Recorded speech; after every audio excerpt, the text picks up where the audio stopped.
witness today, right now, is unprecedented in the history of the photo novel company. We have Mr. Kiriti Rambhatla here with us to address members of this organization on the mechanics of storytelling, storytelling through graphic novels, and I've also requested him to talk on the business side of the graphic novel industry, because we were discussing yesterday and even today. If we think that we have the railways, and from that angle probably we have no competition.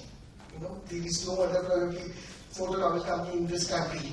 But if you think beyond, then all the players in the graphic novel industry are our competitors. And his insights will be very valuable to us, to you as you make your presentations later on the marketing strategy for this company. Before I invite him to come on stage and introduce him to you all, so Mr. Rambhatla has lived and worked in many countries across continents. So he has lived and worked in North America, Europe, Africa, and Southeast Asia. He has experience in the media and entertainment sector since 2009 across verticals like television, motion pictures, and of course graphic novels.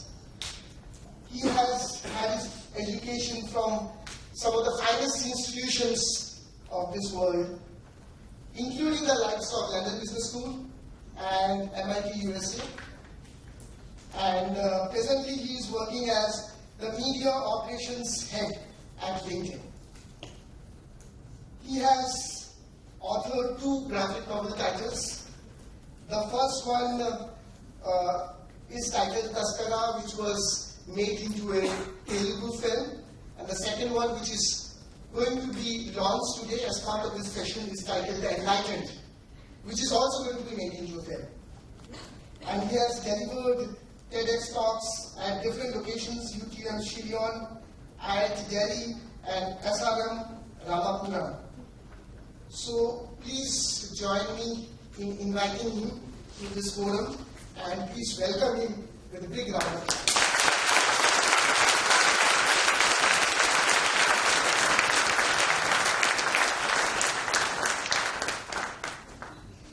That's quite a bit of an introduction. Thank you very much, Mr. Das. Just wanted to say I'm really, really grateful to you because you got my name right. A lot of people call me Kirti and they expect a woman to step in, and that's when I step in. I'm happy that for the first time I'm meeting somebody whose name is equally challenging.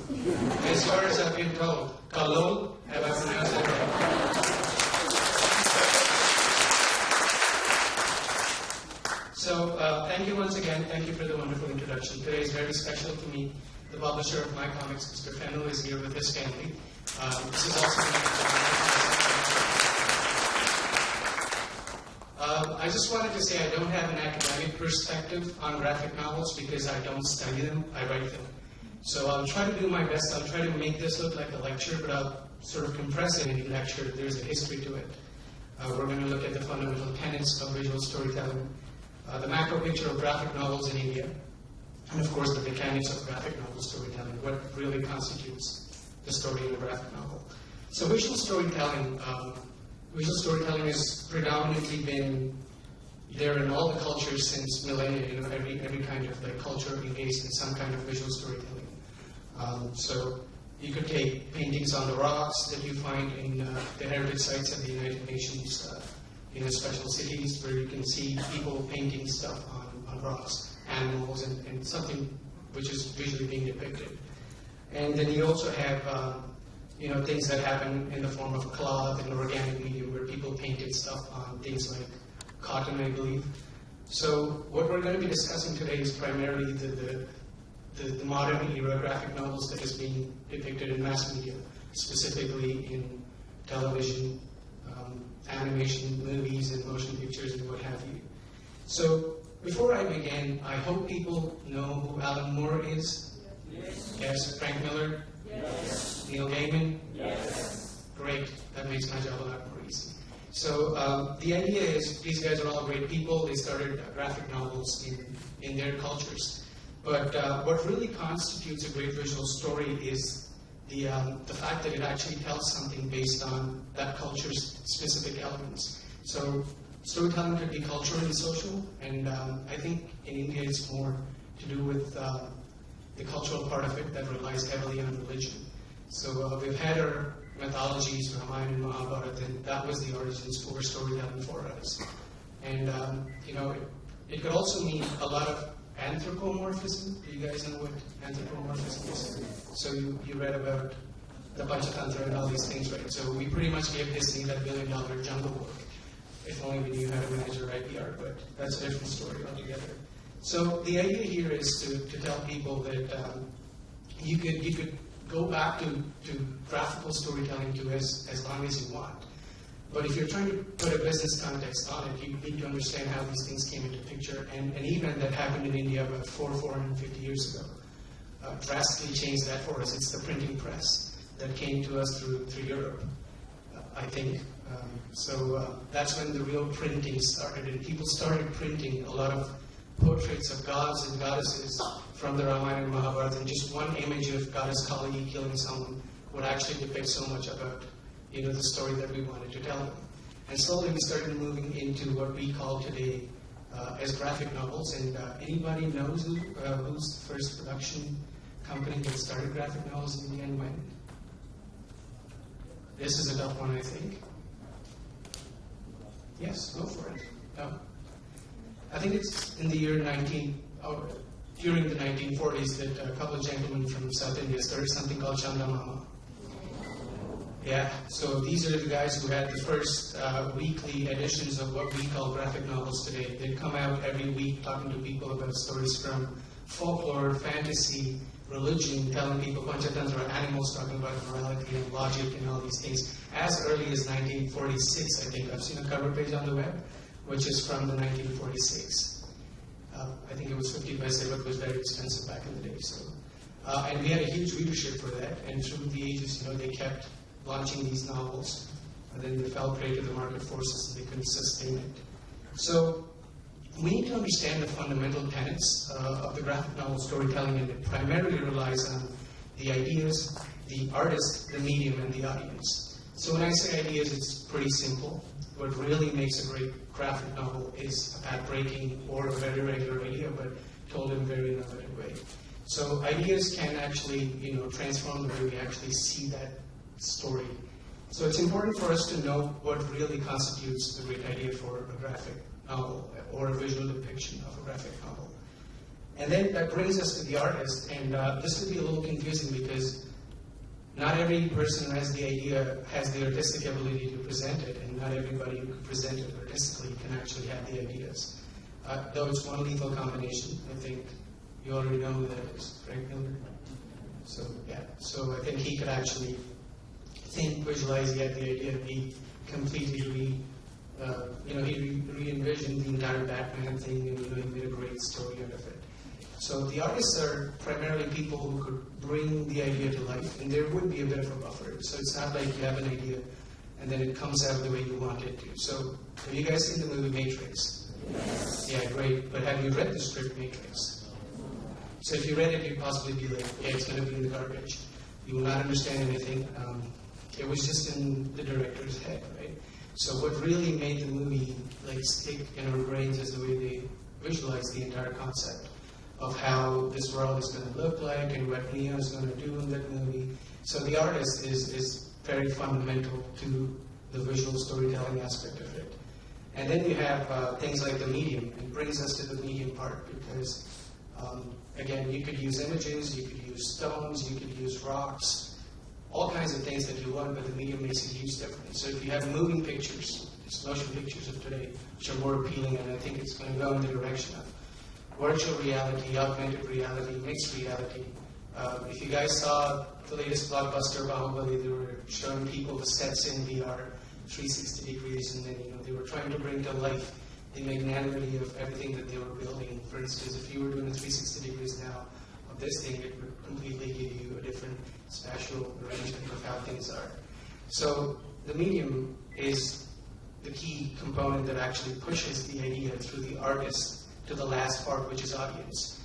the lesser said, the better, because they keep changing. They have preferences, and anything that appeals to some person,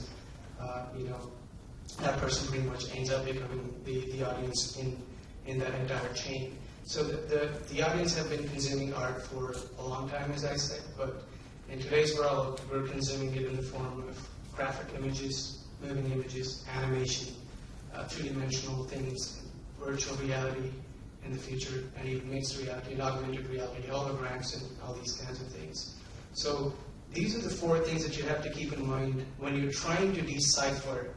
And I say decipher because graphic novels are pretty much an art form to me. There's a huge, debate out there to decide whether it forms literature.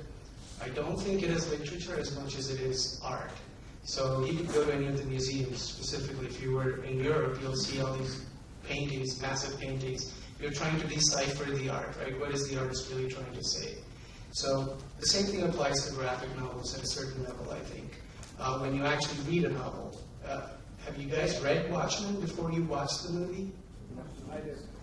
You did, right? So I think there was a big difference. We could debate on whether Zack Snyder did a great job with the adaptation, but then if you were to read the novel went on and it became one of the greatest literatures of the 20th century, I think, by Time magazine. So it was really compelling to the audience back then in the 80s or the 70s when it first came out. And the audience perceived it in a certain way. A lot of elements that were taboo were maybe not supposed to be depicted in the novels, right, in the comics. And again, graphic novels and comics is another debate, but I'm going to speak of them in the same capacity, so you'd have to take my thing there for it. So the idea is the same graphic novel consumed today could have different interpretation. So you'll have to be very careful about what you're consuming and in what era. People have different tastes and they keep changing. So a bit about audience actually can give you a lot of information on how we have started consuming superhero content today.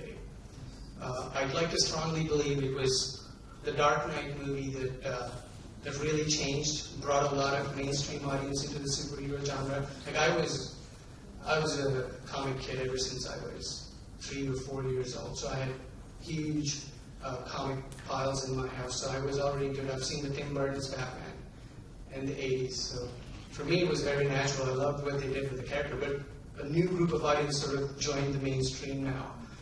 After The Dark Knight, because they've been told it's a cool movie and there's just psychotic guy Joker, you have to watch it, something's going on. And then they go to a Man of Steel, and they didn't understand anything. They're like, this is a shit movie, I'm sorry about that, but pardon my French. I really get worked up when people just talk about these comic books without understanding them. So Man of Steel, I still think, is the greatest adaptation of Superman till date. That's just amazing what they did to the character, made him more human. However, there's a huge bunch of people out there, not from the mainstream, that actually came in to the superhero genre who didn't understand what was being told. So they never understood what was being said. So it's very important to understand the audience in that aspect before we start deciphering work of art. So that brings me to the aspects which are of interest to you, I'm assuming, because most of you are studying business. The macro picture of modern graphic novels. So the printing press, as I said, in Chandamama, and it didn't end there. We had a lot of publishers that came into the market every decade. So there were people like Newton Comics, Manoj Comics. Then we had.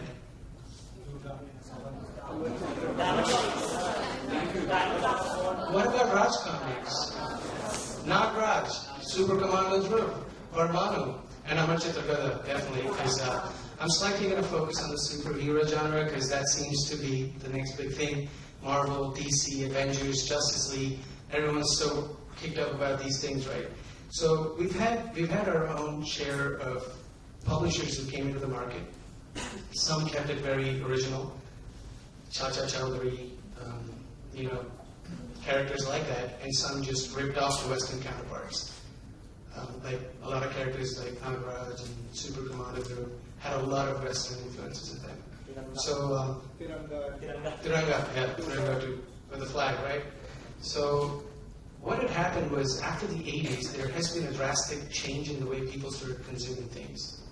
And the Western publishers also fell prey to it. So did the Japanese manga industry.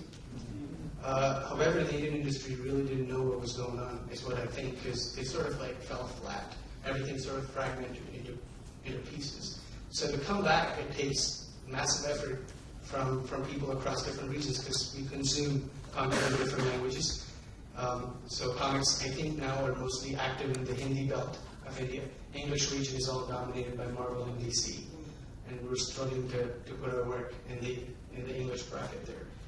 And of course, we have this publisher called Fennel, who's doing it purely out of his passion from Surat, Gujarat, and he started in 2000 or mid 2000s, and now they're trying to like create and kickstart the genre.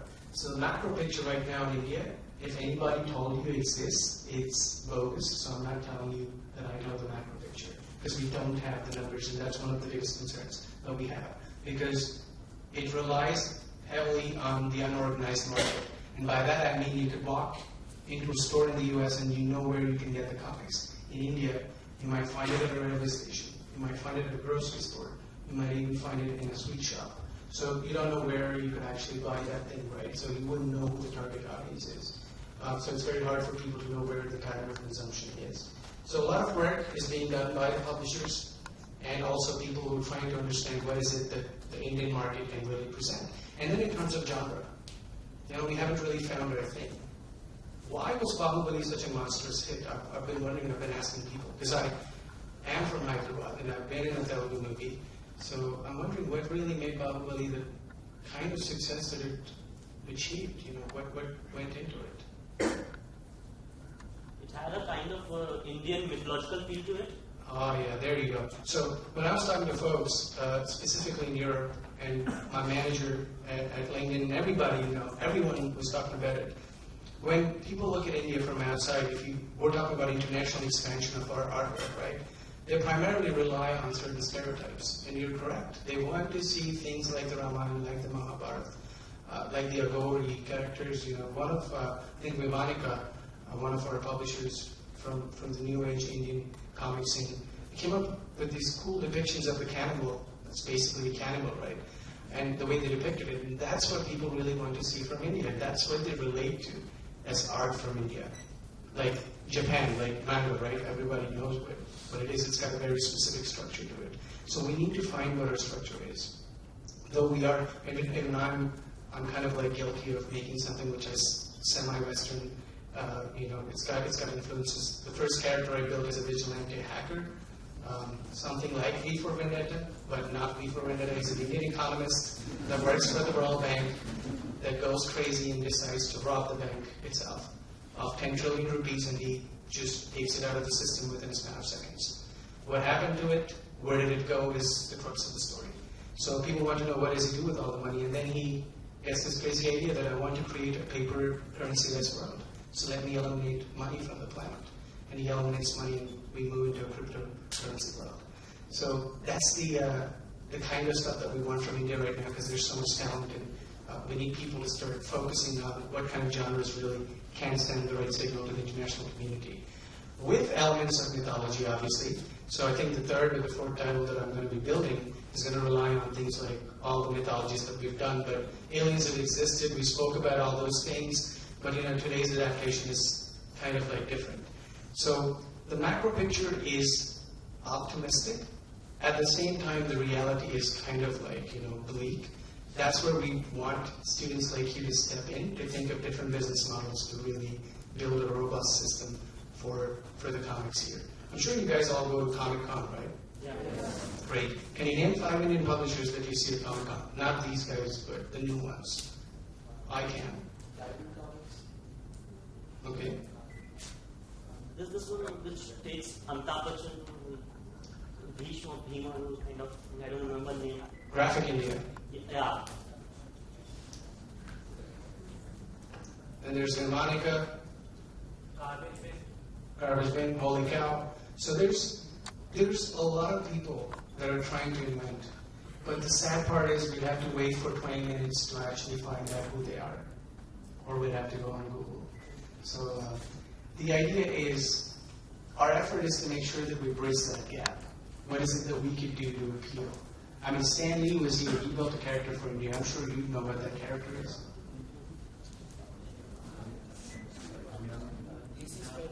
He's in Spider-Man? No, not that guy.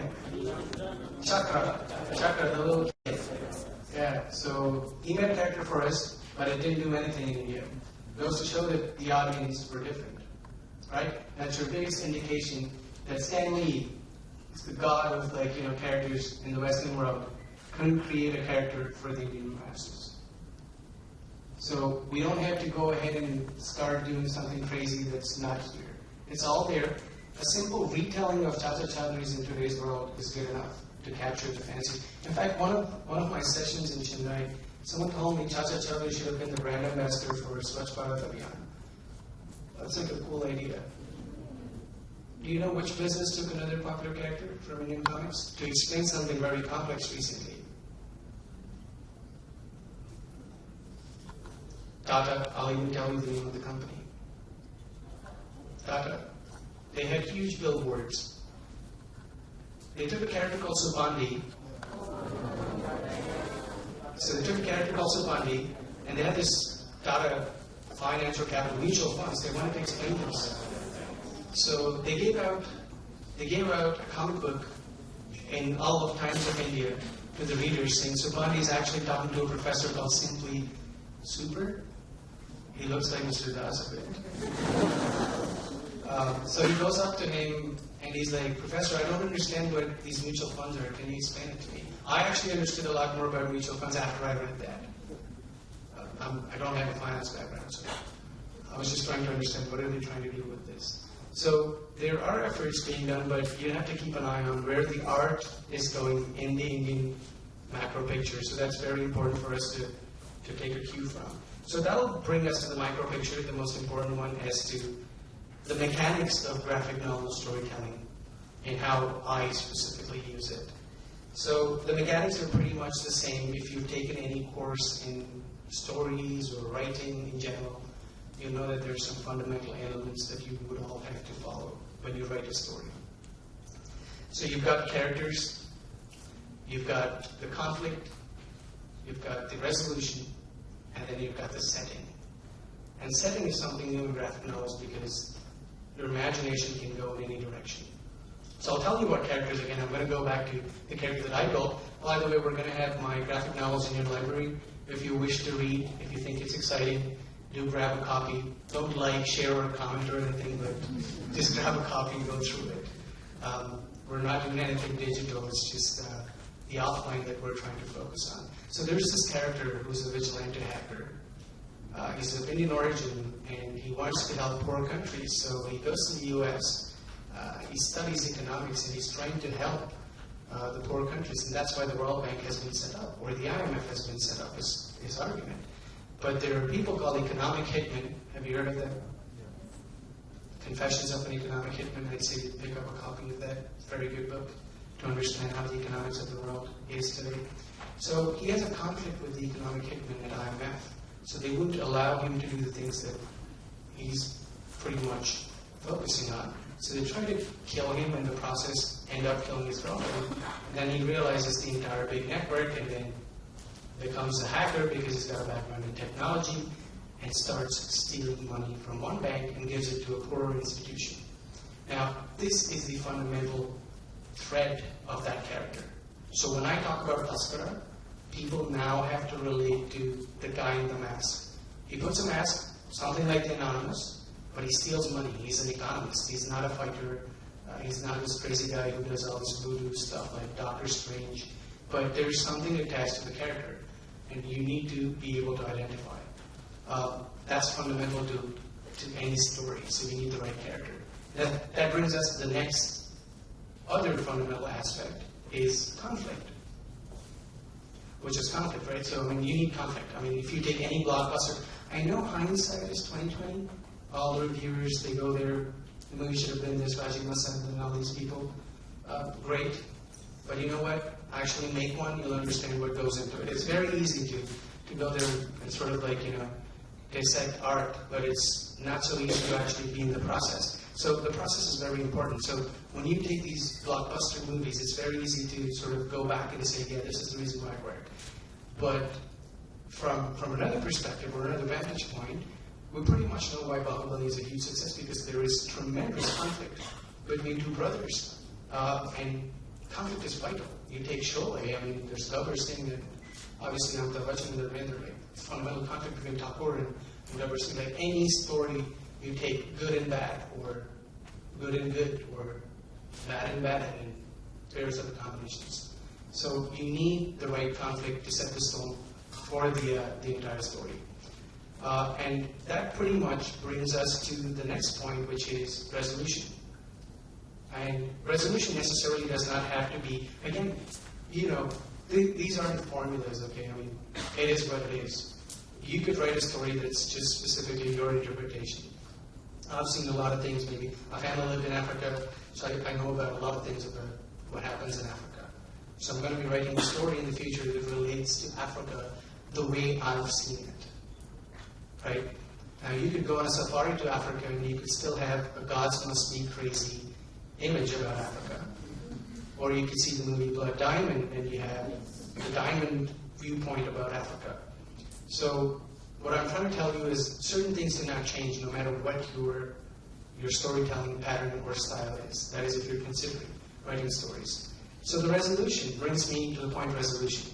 Resolution doesn't have to be a solution, right? I'm not proposing that a certain person is good or a certain person is bad. Now, why is Fight Club, the movie, so popular? I wouldn't know.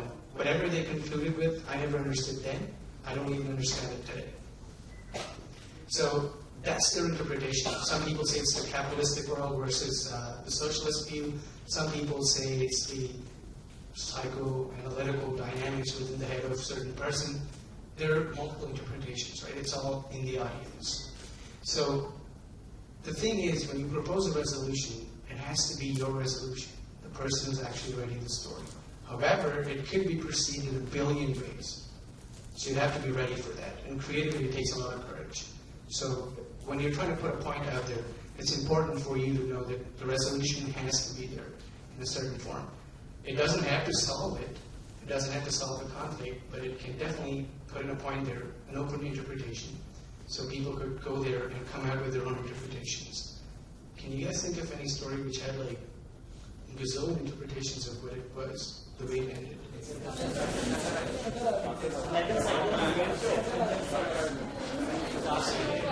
The very fact that you're talking about so many titles tells me it could be perceived in so many ways. But I get Inception. Beautiful story. An idea is the most resilient parasite. That's what the story starts with, right? That's what DiCaprio says.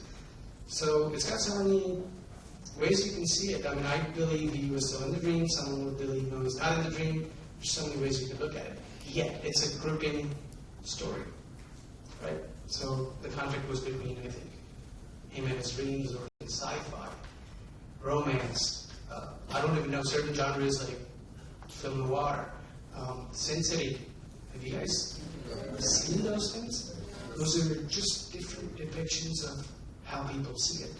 Specifically, I mean, have you seen Batman vs. Superman? When Batman has these weird nightmares, right? He walks onto a platform and he sees a huge dystopian thing. Everything's destroyed. So these things are crazy interpretations, but that's how the story is set. So the setting of the story is important. Sci-fi. I've seen a movie where there's a spaceship where people are supposed to wake up after 1,000,000 years, but somebody wakes up really early. So what a lovely story, right? I mean, the setup is so different. It's a love story in the traditional sense. You could do it the DDLJ style, or you go to space. So the setting is so important, and I think we've sort of like not applied enough imagination in settings. I personally take a dystopian style, and I also take very megalomaniac kind of things like wipe out money from the planet. The second one is about genetics, engineering. The second novel is about a group of Russian scientists who believe there is a DNA match for all the popular figures that have been born on the face of Earth, and they're looking out for Buddha's DNA match. So can they find it in 6 billion people? So that's the setting. What kind of a setting can you give it? We've given it a setting of military electronics, Iron Man kind of stuff, ballooned up people. So I'm thinking it's just a conflict. You know, when you talk about Buddha, everyone thinks about peace. Well, we wanted to think of a setting which is more modern day, chaotic, Trump style. So So it's very important to sort of understand the setting and what really attracts you to that setting. So, to summarize everything, graphic novels are pretty much anything you want them to be. Okay? Your science textbook can be your own graphic novel. If you really start consuming science at that level. Your financial text or business, right? Marketing, advertising, could be anything. I mean, the ads that you're making could all be your own form of content that you're consuming. So it's very important to understand that that your imagination is the most important of them all. That you could be seeing art, but the way you imagine things is going to really set the tone. So I think I'm going to quote Einstein, but I don't know if it's really his quote. I see it on the web. Could be anybody's quote. Imagination is more important than knowledge. But I think you got to conclude by saying that imagination coupled with knowledge is going to make us interplanetary species. Musk is already working on this, or maybe even cyborgs in the future. So may your imaginations run wild. And now we will launch my second novel, and then we'll take questions. Thank you.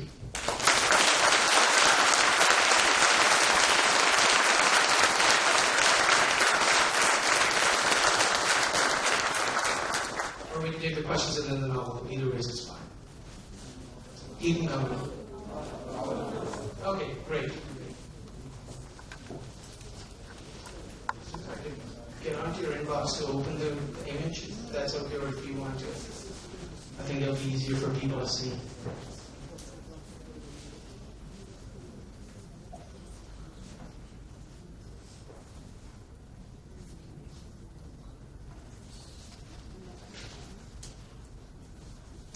Mr. Fennell has been an ardent comic book fan himself since his childhood. So he's from Surat. He's created a lot of characters, a lot of things.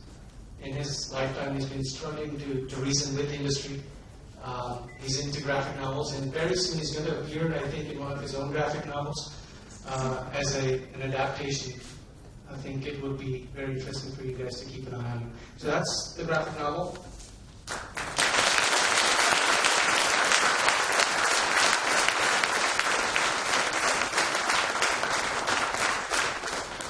Anybody about the interpretation? What does it really tell?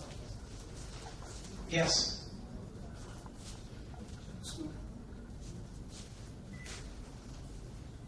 So on one side we've got... Yes, go ahead, please. So on one side we see Buddha and the other side we see the hacker.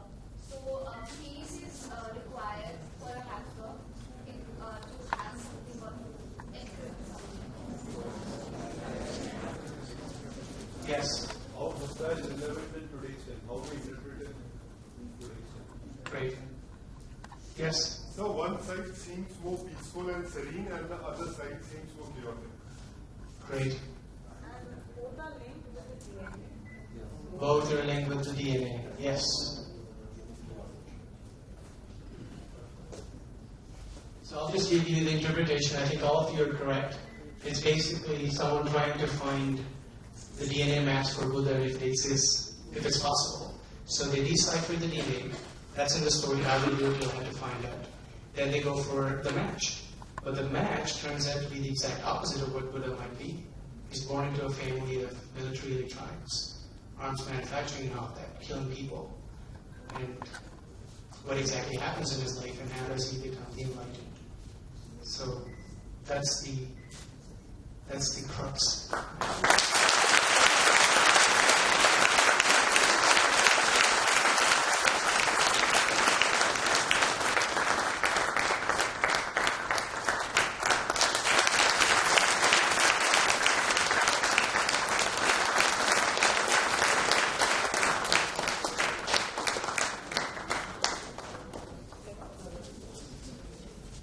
And now for the questions. And yeah, all of these things are going to go to the library. Usually we bring books. I didn't know that there's going to be a turnout of 200 people. And he'd kill me if I said, let's give out free copies. So, yes, questions please. I just read that you write mostly dystopian scripts. So as a writer, do you fight the problem of keeping the sanity in the script like more realistic, or you let it flow as a script? I think I let it flow as a script, partly also because I used to read a lot of economics and Karl Marx and all these things like anarchy and all of that. And they, for some reason, appeal to you when you're reading because I want to be wowed by aspects of the story and the elements of it. Dystopian war, things like that sort of like give you that kind of like, thought process. So do you try to put science and sanity in place there, or you try to you let that thing go as in multiple dimensions? Yeah, I think I fundamentally rely a lot on science. At the same time, the element of fiction is there because you got to push the boundary. So, for instance, in Dastra, the first novel, what I did was economics fiction. So, is it possible to end paper currency? I wouldn't know. So it's like there are mafias who hold paper currencies. It's an underground thing. Everything became cryptocurrency. So I don't know if that's going to happen to the world. They're saying bitcoins are, have you guys heard of bitcoins? So they're saying bitcoins will take over, but we don't know if it's going to happen or not. But I've taken that as a setting. There's no physical currency, and this man operates, and he's the king of it because he's a hacker. And he knows how to move things. So that sets the tone, and from there we keep moving it. And then, yes, there is a very strong emphasis on technology and what is actually possible with technology and economics.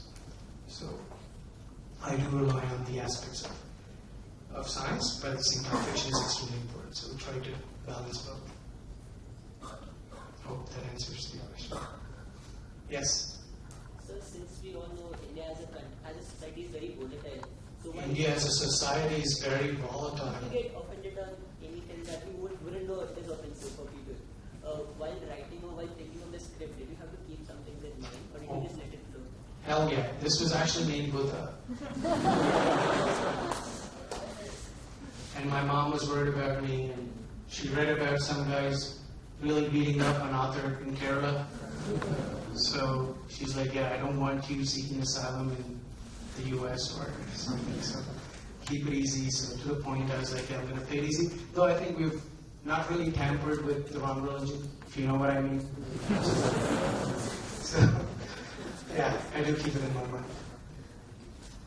Yes? Yeah, like with the development of CGI, anything which is imagined can be put on screen.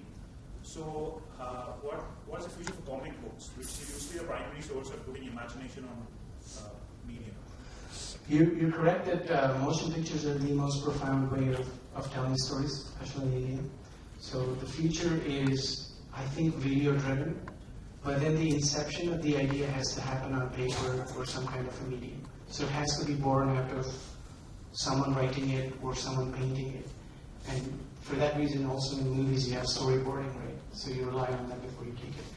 But I think the market dynamics should complement each other. Like in the American movies, there's a Black Panther movie coming out. People can go back and check a lot of literature about Black Panther and then watch the movie. But it can be the other way around. There's a great market for movies, so let's just create a Black Panther and then make the movie for it.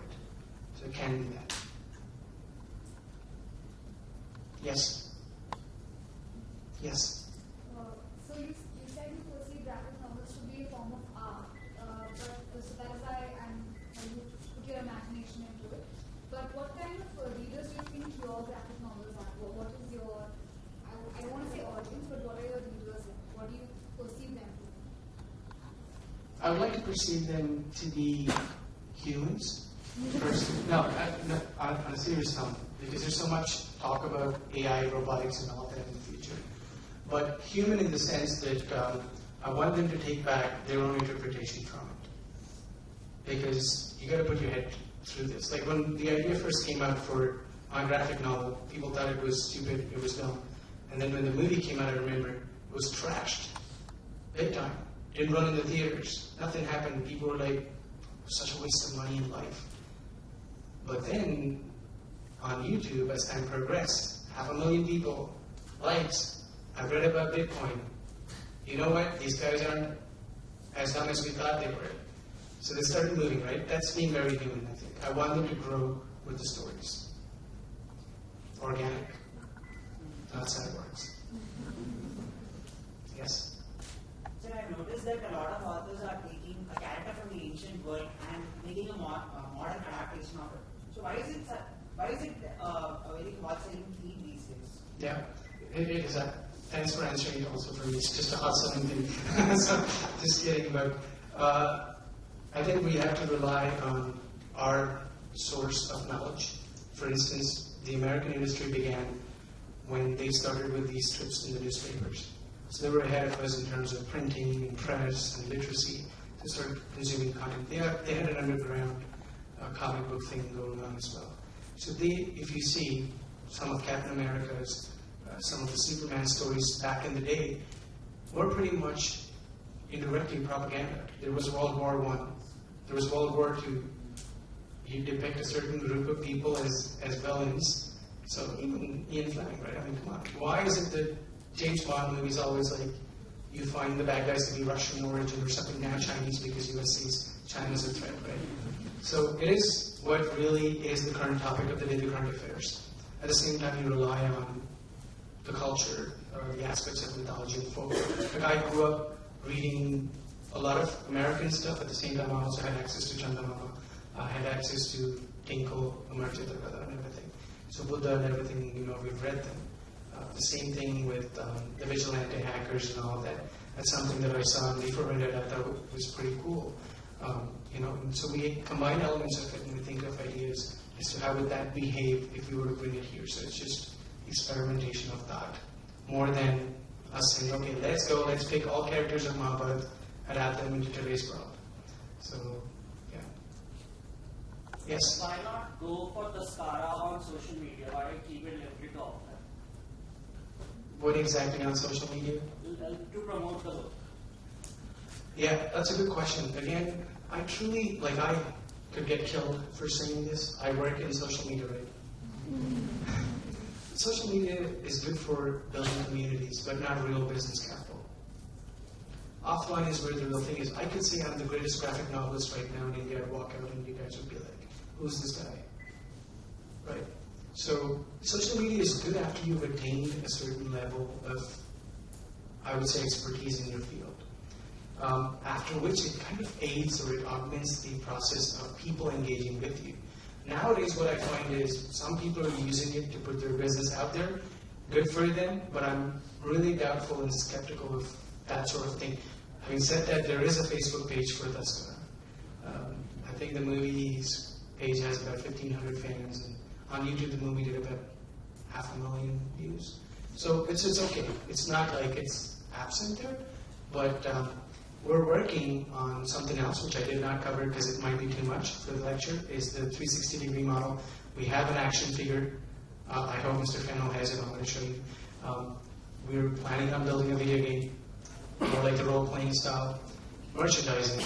So it needs to be there in place. And, sometimes people just misunderstand things, but, there we go. I don't know if you guys can see it, but it's basically a toy. So we're working on building the model for this. So the idea is, I think Batman and Superman have been there for 7 decades. 7 decades. Right? And nostalgia. You've heard the Spider-Man song. You've seen the 1960s Batman. So to just appear on the scene, and I'm sure even Bahubali after 5 years you wouldn't care as much as they'd say, yeah, there's an Amazon web series. You wouldn't. We're trying to build something more substantial, which is why social media is maybe the second phase of it. We're there, but we're not going to be screaming, like us, share us, talk to your friends. Yeah. Like Vinchak Puja.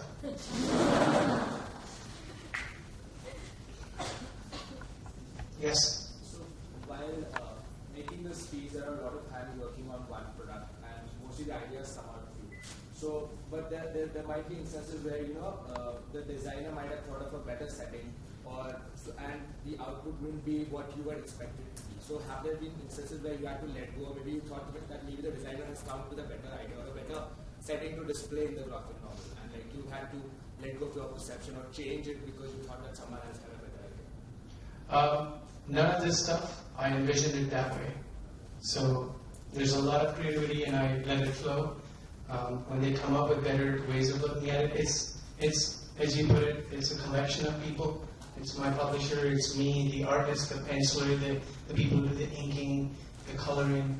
So they all have an interpretation, but it all starts from the fundamental outline of what the story should be, but they all bring their creativity. So when it all comes together, the diverse viewpoints come together, you get the final product. So I'd be really lying through my teeth if I told you I envisioned this exactly this way and it came out that way. It's good for the interviews. I know Bollywood does a lot of that. Everything was here and it just came out the way we thought. But no, it comes out 3 times at least in movies. When you write the story, when you shoot it, and after you edit it. So you can change all 3 times. Yes?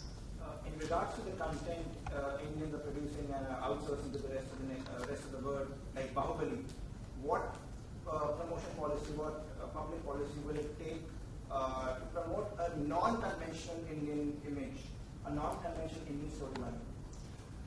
I think it all starts with the people. If Comic-Con did not charge Indian publishers to put up kiosks at Comic-Con, you'd see a lot more Indian publishers going there. Sadly, I mean, it happened to us as well. They ripped us apart. I'm going to give you a huge space at a kiosk, you're going to put your toys, and then Hulk showed up, literally, from Marvel, right? It was a big figure, so they'd push us, and they'd have Hulk there. So I think what you would need in terms of policy, and thank you so much for bringing it up, it is a very strategic decision at the macro level where people need to say, or you have a conference exclusively for Indian publishers and Indian work, where money is not a concern. Everybody just goes there to put up their art, and people will consume it. And by this, I don't mean this. Indian art could be even folklore. I've seen a lot of vernacular art, amazing stuff in Bengal, in Kerala, in Maharashtra. I've seen the artists; they're doing an amazing job.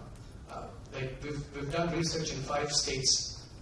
We've collected samples from the street, from comics that sell for as low as 5 rupees. Now, if you're asking that man to shell, or that woman to shell, 20 lakhs to put up a huge stall at Comic-Con in Delhi, they will not be able to afford it, and they'll not be able to reach you. So I think that's where the policy needs to step in to ease that part for them, so they can reach out to you. Yes?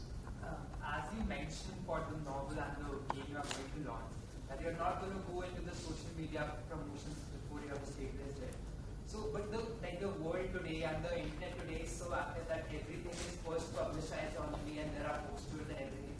So if you don't want to go through the social media to reach the greater audience, what steps or what measures you take? Yeah, I think what I meant was that social media I can't get rid of it. I have to deal with it, right? We didn't mean that we will not work with social media, but the idea is I now have 4 to 5 books, so I can now start speaking at conferences, right? And that's the way I see it. Rather than screaming at the top of my voice, I've got 25 ideas, I'm going to be the next big graphic novelist from India. I think that's what I was talking about. It's important to have the work out there before you start the marketing, or you start building marketing collateral around it. But yeah, we are engaging on social media. I've written a blog post through which I think Mr. Das is engaged. He figured out there's some publishers who still write to me. And we need people to go out there to universities and colleges, talk about this. So it is happening. But it's like at a higher level to sort of, bring up the entire structure. Yes? Yeah, so one of the reasons Bahubali worked so well was because it was able to cut across economic barriers in our country, right? So the urban and the rural audience could relate to it. Pretty much the reason why comics like Tinkle work as well. So how difficult is it, you think, to write stories in our context now that cuts across economic barriers? I think, again, you're totally correct that the least common denominator for Bahubali was there, so people could consume it across different demographics. And it is also the right thought when people say we were making it for a certain audience and a movie has to be in a certain way it should have. I'm talking about movies because they do that a lot. Movies, song and dance, everything is sort of like stable, like you need to do that. But increasingly, I think India will move in the direction where you're going to get very genre-specific things. I mean, if you see Shah Rukh Khan is finding it very hard to sort of push the envelope on his genre, whereas Salman Khan is finding it like a piece of cake, right? So that's the big difference. Certain genres are going to slowly diminish because our literacy rates are going up. They are not what they were 25 years ago. Our guys are more exposed to international work. So you're going to watch Game of Thrones and all these things. So if we don't catch up, you're going to be like, you're not going to be excited. So I think very soon, once our markets open up, we know that an equal amount of money will also be through international avenues. That's when we'll start making movies for bigger audience in a certain way, but not specifically the kind of segmentation you're talking about. Right now, we're looking more inwards, and that's also a good way. I'm not saying that's the wrong thing to do. If you go to South India, you see a different world of dynamics, right? I mean, right from everything that happens in the movies, it's slightly different. But they're making movies for their audience. And they're not looking at going to the Cannes or winning any awards or anything. So it all depends on what you're looking at. But we will be able to make movies for genre specific in the future. But not everything can be consumed by everyone. I don't think this was, Tuskar was for everyone. We found that out the hard way after we went to the theaters. So that's when people were like, economics. We don't even study that in the university. You're showing it to us in the movies. So, yeah. Yes? So what level of detailing goes into building a character? What are the kind of elements that you consider and give weightage to? Yeah. I think we were just talking, Mr. Fennel and I, before this, Krish as a character. I'm taking well-known examples so it's easier to connect. He jumps in a certain way. The first movie was really well done. He runs with the horse and he has a certain movement in which he could only like leap, right? That's consistent. You have to keep that consistent. But if you make him fly like Superman, all of a sudden in another movie he's going to Mars and then he's taking bullets and all that, that's not established. It's not the character. So it's very important to understand the origins, as you said. So we keep a lot of that in mind with research. So for instance, if someone's a hacker, we know in this movie he's a computer engineer. And he studied at the best universities. He was a Dean's List candidate. So that sets the tone that here's a person who understands technology beyond the optics. Like he could actually tamper with it.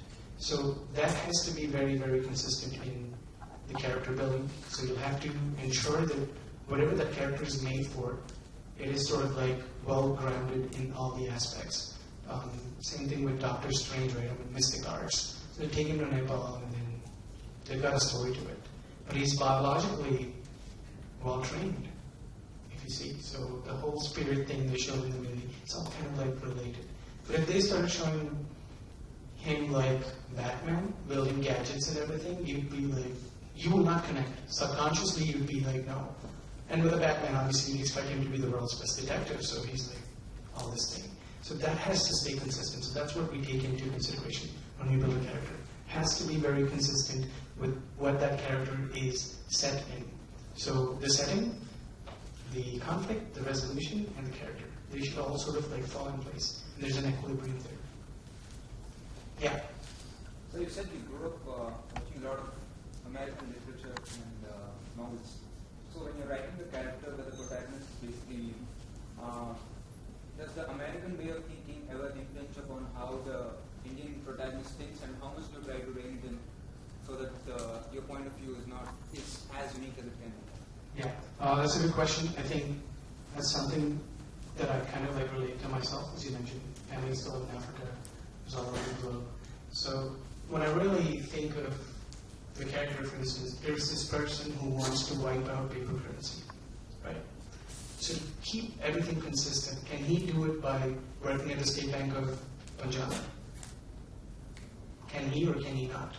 Not so much, right? He has to be at a global setting where he can influence that sort of thing. So he has to be at a World Bank, which lends money to countries, to mess around with the countries. So that's how the setting sort of builds it. So it's primarily the character, and also the fact that I've had some exposure helps it a lot, so I can bring that kind of authenticity to it. As I said at the end of it all, if you were to interpret this character, maybe you do it in a different way. So it's always different ways of storytelling. I mean, how else would you explain a horrendous Batman and Robin movie, George Clooney in '97, and then you have a Dark Knight? So different interpretations. So yeah, definitely my thought process is slightly international in that sense. But I'm trying to be more Indian now. That's why I'm visiting all parts of India and then trying to understand how people see things. Because it's a lot different from what I saw, late 90s, early 2000s, to what I see today. I see a change. Yes? Which is your famous comic character and why it's your famous? I love Superman a lot. Possibly because you keep watching this ever since you were a kid, and why I love it is there's no restrictions to Superman. He can do anything. Anything. And I loved the interpretation in the latest movie, Man of Steel 2. When he goes out there and he tells people, if I wanted to, I can destroy the planet. And it's that simple for him. Right? So, and the interrogation, he opens up that thing, he walks up to people. So he's like not bound by the barriers on the planet. That's what appeals the most to me. There's no limitations to Superman. And then in the Indian context, I really love. How good are you guys with their Indian mythology? I love this guy called Narakasur. I'm trying to read up a little more on him. One of my friends told me about him. He can be killed because he was this unborn child, or this born child who wasn't wanted. So crazy thing. Like again, he's as powerful, and the interpretation of that in the modern world would be kind of cool. So those are the two characters. Yes. Do you have a particular sales volume or timeline in mind after which you want to launch the merchandise in stores? That's more of a question to my publishers. I think the volume in the market, if you can do about maybe 10,000 copies today, you'd be like too good. So then you can start approaching. But it's also very fragmented in the sense, who are the merchandisers? Fun School, Planet Superheroes, and all these people, right? They need to be open to the idea that they want this merchandise in their stores. So we could give it to them right now, today. We've got the prototypes, we could send it to them. But would they feel comfortable? And then they're right, from their business perspective, people go to the store with nostalgia. You want a Spider-Man, or now Wonder Woman, amazing movie. So maybe the girls walk up to the store looking for a Wonder Woman. But if you say, I want Sita's merchandise, the guy would be like, I don't have it. I need to order it. So it's also got to do with the maturity of the aspect of business and how long it's been in the market, the commercial prospects. Yes? You said you just write it and you don't study graphic novels. So, but are there certain rules or technicalities that you follow, like in these many pages I'll introduce a plot, in these many pages do I introduce characters? That's more of a business decision. When I write, there are no restrictions. I try to imagine. Just imagine, and sometimes the engineering me keeps telling me, like, this is dumb, like, you can't do this. Like, I want to just jump on Mars and from there to, like, Venus and Jupiter, but then that's when we put the framework of, can he or she actually do that? How will they do it? Do they need a vehicle? What will they be in space? So all of that sort of like backtracking, but usually when I write, I get stories, I just don't think of anything business related. It just has to flow. It could happen anywhere. Like in a board business meeting, I've been thinking about my stories. I don't tell them that. If this comes out in public, they'll find out. My boss would fire me for this, but they all know what I do, so it's all cool. But there are no restrictions. Yeah. Yes? Yes, I was just going to come to that. My boss would fire me, and you look very happy about it. What I was going to say is you grew up in a very, where you loved fantasy, you loved superheroes, and you're parallelly living a life, a corporate life. So, a sad life, right? Like, have you taken business decisions, or when you come to a point where there's a problem, do you see it from the point of view of a superhero or what he would do? Something like that. Totally, I just make one of those decisions. I don't tell people that, but it's really given me the edge in the corporate world. When I walk in sometimes and I say certain stuff and people are like, lost his mind, and I'm like, you should go for it. Just go for it, that's it. And I think it partly relates to the other literature you read. Do it, go with the flow and all of that. Not crazy things, but more so after I really look up to Elon Musk and what he's doing, right? That's amazing. The man wants to put us on Mars before he dies. And his reasoning is what I love. It's not, after all, that stupid if you think of it. He's saying, after the first invention happens, it takes maybe 30 to 50 years before the next big invention happens. I'm not talking about innovation, right? So we've invented the airplanes, the commercial were Boeing and Airbus in the 1930s. By now we should have invented spacecrafts. We did not. I blame social media for that. I mean, there's more likelihood of producing more than Jack Poojas in India today.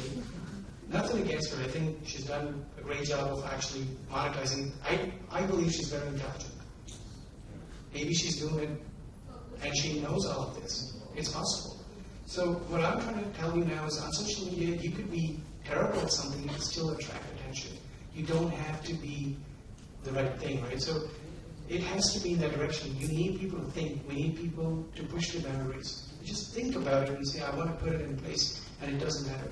And I think there's a kid, I don't know, I see the internet meme, but I don't know how much you can trust memes these days. There's a kid from Chennai who invented a cube-sized satellite. He was invited to the NASA. So I don't know if that's true. If that is true, why are we not talking about it? BBC would cover Dilshad Pooja recently. I'm not even joking, you guys can Google it. She was on BBC. But you wouldn't talk about this kid from Chennai, and that's my problem. And I'm thinking the problem of the people today, that you'd actually be on a platform that makes you look like a dog or a cat, and then you share that and you're amazed about it, and that thing gets valued at I don't know how many $1 billion in the New York Stock Exchange. And my brother-in-law and my sister are both doctors, and they're like, we can create exoskeletons and we can create prosthetic limbs with robotic things that can help people move and mobility and all of that. No takers. So I do keep doing that at my conferences, my business meetings. I definitely do. I've got that aspect of it. In fact, I think that's what got me the job in the company. When they said, tell me things about yourself that we can't believe. So I said, you really are asking the wrong person. So I could be imaginative. And they're like, really? How imaginative? So I was like, yeah. So I hope that answers your question. Yes?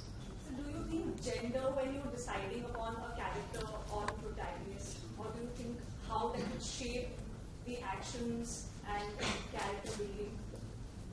Yeah, why is it so hard to keep gender away these days? I'm glad. No, I'd be lying to you if I said I don't. Like, I don't know why, but in most of my dreams, I'm a man. Pretty obvious, right? I mean, if you saw me a few months ago, I had a huge beard, so that would have been more. And then, nothing to do with that, but jokes apart. If there are other characters in the movie, for instance, in the movie, when I made the movie, I saw how bad it was. One of the female characters, the girlfriend, my girlfriend in the story, Dastra, is also equally good with him in the technology. She's the one who's actually helping him get access to the country's codes, where he's actually hacking. He hacks Brazil, he hacks China and everything, and she's the one who's actually giving the leads. So you need someone to actually be out there to sort of like, complement that. So that part is definitely there. But sadly, the business decision was like, we don't have time for all this plot setting, blah, blah, blah, let's just restrict this to a love story. So, those kinds of things are not in my control today. But when I do, like, the character is more important. And that could be a male or a female. And that just gave me an idea that Tusker could also be a female. So you never know. There's going to be a legion of people in the future that are putting on their masks. There's a big movement of anarchy, and they could be anybody. So the character is genderless, I would say. Like, to us, Wonder Woman is a character, Batman is a character. So when you see Justice League, they're equally powerful people. So there's no debate between who's better or who's not, but it's more to do with she is Wonder Woman. So she has to be a woman, I think. It'd be weird if Batman called himself Wonder Woman. Yes? Oh, I'm sorry, there was someone here. Please, one question. How do you filter your ideas before you are about to write? Like, you must be having connection with a lot of things before you write. So, and you must be having some strong connections with some particular ideas. So, how do you filter down on what topic you are about to write? I think there are no filters to ideas. Ideas are bulletproof. An idea is the most resilient parasite, so there is no filters there. Just write it the way you want to. Then it goes through a lot of filters before it comes in out as a product. So there's a business decision, there's an artistic decision, there's a commercial decision. So those things are the ones that curtail the idea. But when the idea first originates, it has no restrictions. There's no filters. I hope. Are you convinced? You're not. Actually, I was just thinking, before you are allowed to write, you must be having connection with certain things. Like in certain genres, you must be having connections. So you're asking about, okay, the inspiration more so as to, and the knowledge to write certain things. I think that's totally dependent on you. Like, certain science fiction writers don't have any background in science. Like, Interstellar, right? I mean, I don't think Nolan has space science background. But look at the work of art. So they've relied on certain experts, and then they've taken it into that form, and then they brought out the entire product. So at the King Thorpe level, the person who was envisioning all the space science terminologies, there are no restrictions for him. Just giving him exactly what it is supposed to be. But when it comes to interpretation, then there's multiple levels. So at some stage in the ideas, some people have no filters, but through the process it goes through things. So the inspiration for that movie may have been King Thorpe's research work, right? But the adaptation, the screenplay was Christopher Nolan, Jonathan, his brother, all these people. I think there was a question here. Yeah. So you mentioned that Daskara was about an economist hacker, and this is really completely something different. So from the commercial point of view, are you ever tempted to create a franchise instead of individual graphic novels? Not really. I think I'm just writing things. I send it to my publisher. He looks at the story. He has a fair idea of what kind of characters are out there in the market, and we just bring them out. The universe gets built organically. So we didn't set out saying we'll build a universe of characters. If it gets built as a universe, we're happy to take that universe. But these are like really long decisions, right? 10 years, 15 years. So, yeah. Imagine they've been wanting to make a Justice League movie since 96 or something. And it's coming out in 2017. So, yeah, there's no conscious decision to keep them different. There is going to be interpretations in the future of the same character. We will extend it. Maybe we could have more writers stepping in, writing their own interpretation of the character. More inclusive that way. You could have different interpretation and you could create something new. Anybody wants to write here for a living? Oh, thank God. Okay. I was like, maybe I'm losing the trend. Yes. Yeah. I believe that stories are best conveyed in the language of their inceptions.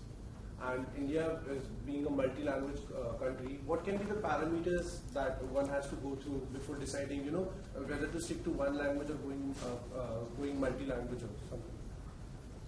Have you seen that, so we're going to go back to cultural reference, have you seen Sri Krishna and Arjun, and then there's like white horses, very popular image, right? That conveys the same message across all the religions, all the subcultures in India, right? So that depiction tells you these guys are going to war, being guided by Sri Krishna, and Arjun is the warrior, and the horses are taking it. So it cuts across all cultures. So I think language is not a barrier in a certain sense, although it is important. There are cultural nuances, but if you really tell a great story, like Planet of the Apes. Apes. Did you see that movie? Did you see how intense the apes are? I mean, even if they didn't have dollars for the apes, I would totally buy that stuff. You know why? Because it's so convincing. The apes really are conveying that they're pissed off at the humans. So I think it's kind of language free.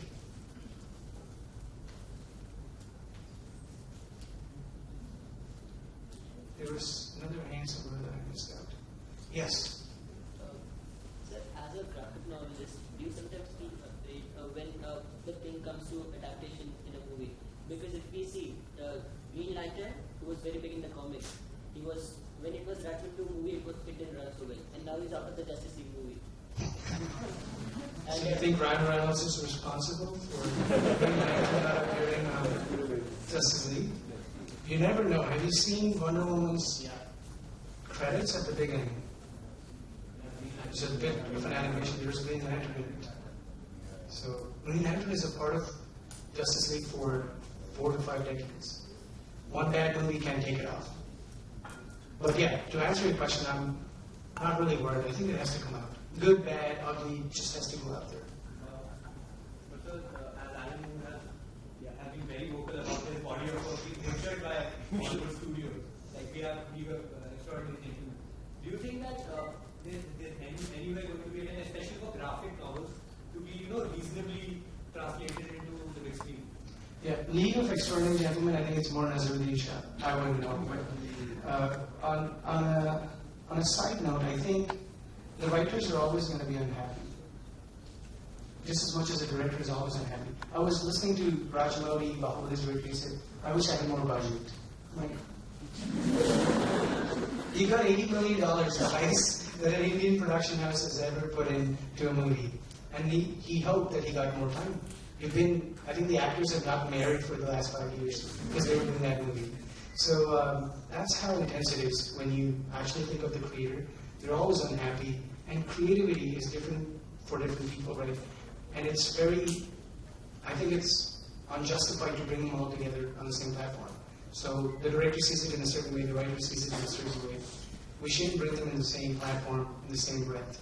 I'm sure Alan Moore will never be happy about a moving picture adaptation of The Watchmen. He'll never be happy. I could assure you that much.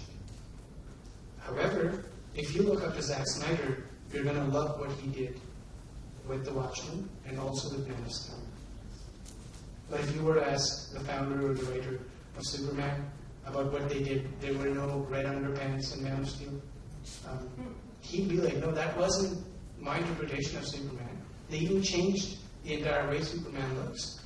So, two creative people will never kind of agree, I think, if you're trying to bring them in the same space. Yes? As you said, the Indian English novel scene is not that popular right now. And as you also mentioned, the literacy is going up. So why not create a novel instead of a graphic novel? Like Half-Girlfriend?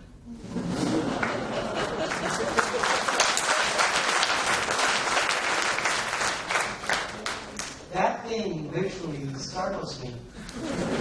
So, why not create a novel? That's your answer. I can't have a half-girlfriend. I'd like to have a full girlfriend. And, yeah, I mean, jokes apart though. I think we're becoming increasingly short on attention spans because we've got so much information. You need moving pictures to be more profound. You need them to be a lot more. In the future, I think holograms. I think Microsoft is building a hologram thing where you can see a heart.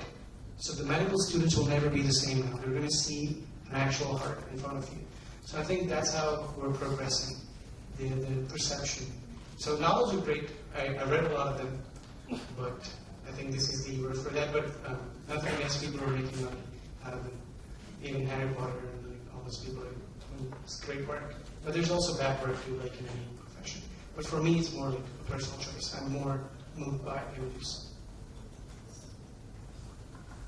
Cool. I think I must wrap up. If not, I'll end up in MICA even tomorrow. So. What is your take on photo novels? And I just want to hear positive things. That's a terrible photo novels? Who does that? Okay, I must say only positive things. Now, I've seen the photo novel work. I think it's a great precursor to storyboarding for something bigger. And I should congratulate Mr. Das for that, for effectively putting together that part of the course that allows you to depict. I can tell you something in the movie-making field if you don't have something that's been laid out there. It's very hard for people to go in all directions. So the photo novels can go in a lot of those directions. Some of you are looking at ad firms, concept art, and everything. You can actually show a person in the story through a graphic or a photo novel much better than describing them in words. So copywriting is great, but then you need the element of people in it, and the photo novels, I think, are the starting point for it. So great work, guys. The work that I've seen was really nice. I think one was like really dark. I really liked it. Yeah. It's about some guy he's smoking, and then some people come to him, and they give it a different feel. It hasn't been shared with them, but it's Oh, I'm so sorry. Like, I think I've already seen some of it. The ones who made it might know what it is. Yeah. Can you talk a little bit on the business side of it? Maybe, research on pricing and all that? Yeah. I think the way it should go is, it should be going through the advertising agencies to begin with, where you can actually present a concept to a brand. Because they go to the advertising agency, right? And they're like, hey, you know what, I need this product to go out to a certain demographic, only, let's just say, females in the age group of 13 to 27. So then you start putting your head together, you come up with a concept. But I've seen a lot of concepts that come out vaguely in words, and you can interpret them in different ways. That's where photo novels would have to go as an added material, saying this is how we're thinking about this, and that's the storyline. So I think that would be a great inception for the photo novels within the industry, commercially speaking. And then, yeah, I mean, the charge of it depends on how explicit you are, or how detailed it is, the photography and the kind of work that you bring into it. Could mean also visual effects. Yes?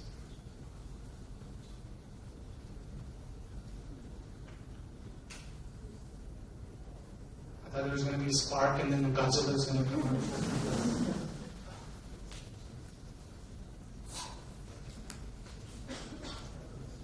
Good, sir? Cool. So if you want to connect with me, do so. I work in Bangalore. I love movies. I am into comics. So I keep doing all these things. If you have similar interests, reach out. I'll be more than happy to connect, suggest maybe, put in my 2 cents.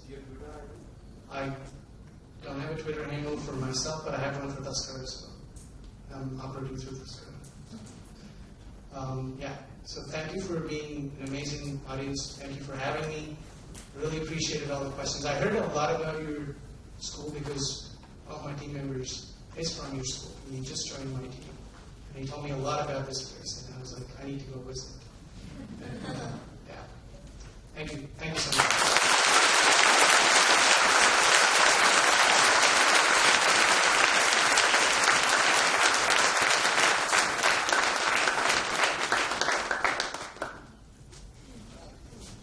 Mr. Rambhatla, for the very inspiring talk, very energetic talk, and I'm looking forward to some very outstanding scripts and very well executed photo novels, which will give Penny Comics a big challenge, a big fight to Penny Comics. And I request all for a standing ovation for Mr. Kiriti Rambhatla.